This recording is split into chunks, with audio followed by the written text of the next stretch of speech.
स्वामी समर्थ. दीपावलीच्या तुम्हा सर्वांना हार्दिक शुभेच्छा. तुम्ही धनत्रयोदशी हा दिवस फक्त सोने चांदी खरेदी करण्याचा दिवस समजून तर नाही बसलात ना? कारण की या दिवशी एक अशी छोटीशी चूक केली तर तुमची लक्ष्मी तुमच्या घरातून कायमची निघून जाऊ शकते. चुकीचा मुहूर्त, चुकीची दिशा, पूजा अपूर्ण केली यामुळे वर्षभर तुमच्या घरात धनलाभ थांबतो, संतान सुख कमी होते आणि व्यवसायात अडथळे येतात. पण काळजी करू नका. आज मी तुम्हाला सांगणार आहे संपूर्ण स्टेप बाय स्टेप धनतेरस पूजेची विधी.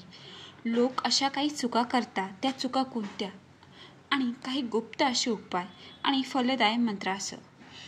त्यासाठी व्हिडिओ शेवटपर्यंत बघा, कारण मी तुम्हाला एक शक्तिशाली रहस्य देखील उघडणार आहे, जे फक्त काहींच्या घरात लक्ष्मी ठेवते. जे थोड्याशाच लोकांना ते रहस्य माहीत आहे. ते रहस्य नक्की बघा. धनतेरस, कार्तिक कृष्ण त्रयोदशी या दिवशी लक्ष्मी पूजन आणि कुबेर पूजन केले जाते. धनत्रयोदशी का साजरी केली जाते माहिती आहे का तुम्हाला? या पाठीमागे एक पौराणिक कथा आहे. एका राज्यामध्ये एक राजा खूप गरीब होता, पण त्याची श्रद्धा आणि भक्ती त्याच्या घरात होती. एक दिवशी लक्ष्मी देवी त्याच्याकडे भेटीला आल्या, कारण त्याने संपत्तीवर मोह न ठेवता पूजा केली होती. त्याने प्रथम देवीची सेवा केली, नंतर स्वतःचा स्वार्थ पाहिला. त्यामुळे लक्ष्मी देवी त्याच्या घरात स्थायिक झाल्या. यातूनच आपल्याला असा संदेश मिळतो, श्रद्धा आणि पवित्रता तिथे धनलाभ होतो. लोक फक्त खरेदी करतात, पण पूजा अपूर्ण करतात, लक्ष्मी त्यामुळे निघून जाते. आणि धनत्रयोदशीच्या दिवशी लोक अशा काही चुका करतात, त्या पुढे बघूया. सकाळी पूजा करणे. धनतेरसची मुख्य पूजा संध्याकाळीच करावी. दुसरी चूक म्हणजे पूजेला सर्व साहित्य न वापरणे. पूजा सर्व साहित्य वापरले पाहिजे पूजेमध्ये. तिसरी चूक म्हणजे चुकीच्या दिशेला मूर्ती ठेवणे. लक्ष्मी पूर्व किंवा उत्तर दिशेला, कुबेर पण तसंच ठेवायला पाहिजे. धनत्रयोदशीची कथा न ऐकणे किंवा कथा सांगणे विसरणे. कथांना सांगितल्यास लक्ष्मी प्रसन्न होत नाही. पाचवी चूक म्हणजे प्लास्टिक, अशुद्ध भांडी वापरणे. तांबे, पितळ, सोने, चांदी भांडी वापरली पाहिजे. सहावी चूक नैवेद्य, प्रसाद अर्पण न वाटणे. लोक स्वतः खातात किंवा फेकतात, त्यामुळे धन कमी होतं. सातवी चूक नवीन खरेदी केल्याशिवाय पूजा पूर्ण न करणे, कारण की नव्या वस्तूचा वापर केल्याने घरात समृद्धी वाढते. चला तर बघूया पूजेच्या तयारीसाठी काय लागते आणि पूजेची तयारी कशी करायची. धनत्रयोदशीच्या दिवशी घर स्वच्छ करायचे आहे, रांगोळी काढायची आहे. आपल्याला पूजेसाठी लक्ष्मी कुबेर मूर्ती, फोटो असेल तर फोटो, नाहीतर मूर्ती, दीप, अगरबत्ती, फुले, अक्षता, तांदूळ, साखर, मोदक किंवा लाडू, तूप, दूध, गूळ, नारळ, पितळ किंवा तांबे किंवा चांदीचे भांडे ऑप्शनल आहे.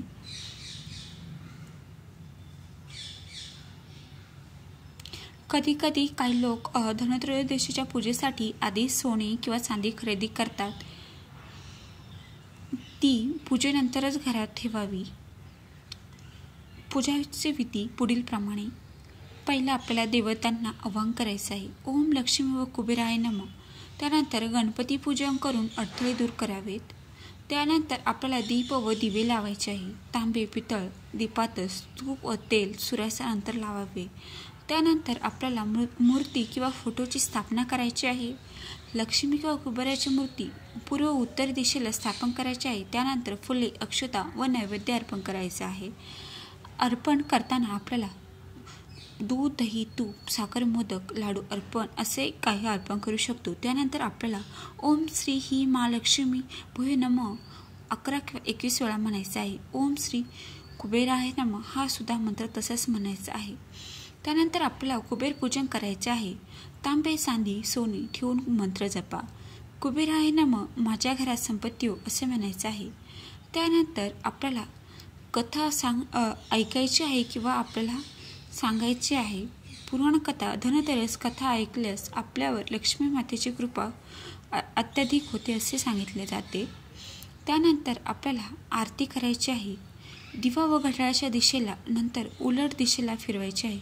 आरती म्हणूनच देवीची स्तुती करायची आहे. त्यानंतर सर्व कुटुंबास प्रसाद द्यायचा आहे. प्रसाद वितरण केल्याने लक्ष्मीचे वितरण व धनलाभ दुप्पट होतो. आपल्याला विशेषतः पूजा संध्याकाळनंतर करायची आहे. मूर्ती किंवा फोटो उत्तर पूर्व दिशेलाच हवा. पंचसामग्री दूध, दही, तूप, गुळ, अक्षता असणे आवश्यक आहे. कथा न विसरता सांगावी. प्रसाद वाटणे अनिवार्य आहे. नवीन वस्तू, सोने, चांदी खरेदी करणे अत्यंत शुभ आहे. स्वच्छता व श्रद्धा पूजा पूर्ण करणे. आपल्याला त्याचबरोबर या दिवशी लक्ष्मी मंत्र 108 वेळा जपायचा आहे. तो मंत्र धनलाभ निश्चित देतो. आपल्याला धनत्रयोदशीची पूजा चांगल्या रीतीने केल्याने घरात धनलाभ, समृद्धी, शांती मिळते. व्यावसायिकांना आर्थिक वाढ व सौभाग्य मिळते. संतान सुख आणि कुटुंबातील ऐक्य चांगले होते. पापनाश व पुण्यवृद्धी होते. तसेच आधुनिक काळात धनतेरस साजरा करण्याच्या टिप्स. नवीन चांदी, सोने खरेदी करणे. घरातील लहान व्यक्तींना पूजा समजून सांगणे. दिवाळी सणाच्या सुरुवातीस सर्व कुटुंब मिळून पूजा करणे. सोशल मीडियावर कथा, माहिती शेअर करणे, त्यामुळे पुण्यवृद्धी होते. धनतेरस फक्त खरेदीचा दिवस नाही, ही संपत्ती, सुख, शांती, संतान आणि आशीर्वाद देण्याची दिव्य संधी आहे. चला तर बघूया धनत्रयोदशीला असे काही गुप्त उपाय करायचे जे की आपल्या आयुष्यात आर्थिक फायदा करू शकतात.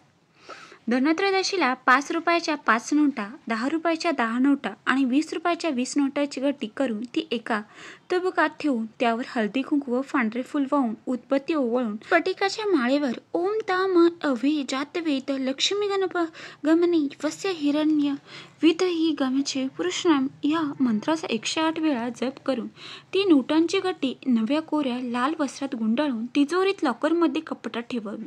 वर्षभर गड्डीतल्या नोटा खर्च करू नयेत. पुढील वर्षीच्या धनत्रयोदशीला पहिल्या गड्डीच्या जागी दुसरी ठेवून मग पहिल्या गड्डीतील नोटा खर्च कराव्यास हरकत नाही. फलश्रुती लक्ष्मीचा वास सदैव तुमच्या घरात राहील.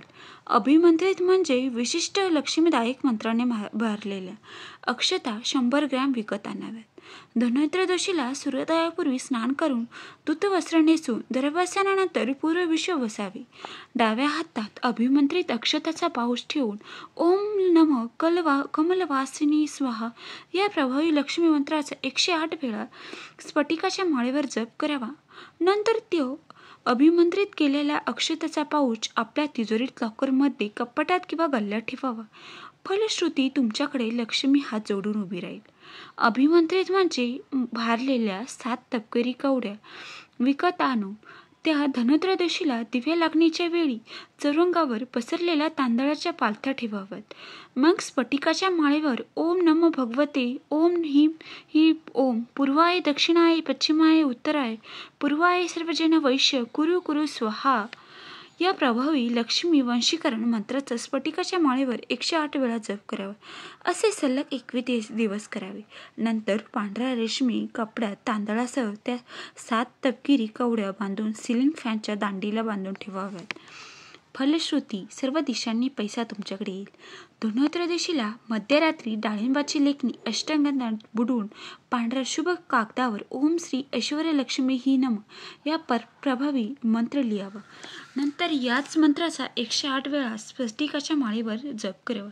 नंतर त्या कागदाची घडी घालून ती चांदीच्या ताईतात घालून काळ्या गोफणाने उजव्या दांड्यावर बांधावी. फलश्रुती पैशाची आवक कल्पनातील वाढेल. ओम शाबरी देव मम गृह लक्ष्मी स्थिर कुरु स्वा हा अत्यंत प्रभावी शाबरी मंत्र असून धनत्रयोदशीला 3 सांजेपूर्वी स्नान करून दर्भस्नावर बसावे. स्फटिकाच्या माळेवर दररोज 108 प्रमाणे सलग 9 दिवस जप करावा. नंतर दररोज फक्त 9 वेळा आणि अनुभव कळवावा. फलश्रुती यामुळे पैशाचा न अटणारा झरा सापडेल. अशा प्रकारे हे गुप्त 3 उपाय नक्की करायचे आहे आणि हे गुप्त उपाय आपल्या सर्व नातेवाईकांसोबत शेअर करा आणि आपल्या जवळच्या व्यक्तीसोबत सुद्धा, कारण की याचा स्वतः अनुभव घेतलेला आहे आणि याचा अनुभव आल्यानंतरच मी तुमच्यासोबत शेअर करत आहे. हा उपाय नक्की करा आणि व्हिडिओ आवडला असेल तर व्हिडिओला नक्की लाईक करा. चॅनलवर नवीन असाल तर चॅनलला नक्की सबस्क्राईब करा आणि एक छोटंसं लाईक व्हिडिओसाठी नक्की करा. आणि पुढचा टॉपिक तुम्हाला कोणत्या विषयावर पाहिजे ते पण कमेंट सेक्शनमध्ये सांगा.